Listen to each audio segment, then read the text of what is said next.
கண்ணழகு லுக்கு விட்டு கிக்கு ஏத்தும் முத்து பொல்லழகு சொடி சிறவாடி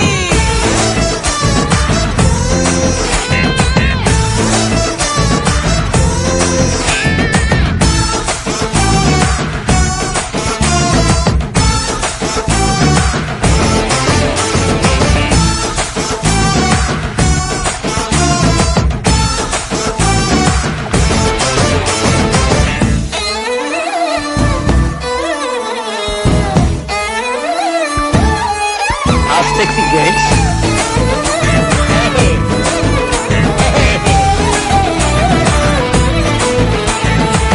வெண்ணிலவில் லேண்டு வாங்கி மச்சு வீடு கட்டிக்கிட்டு இன்டர்நெட் இல்லாமலே பாடலாமா பத்து புள்ள பெத்துக்கிட்டு தமிழ் மட்டும் சொல்லி தந்து தினம் தினம் கதை சொல்ல கேட்கலாமா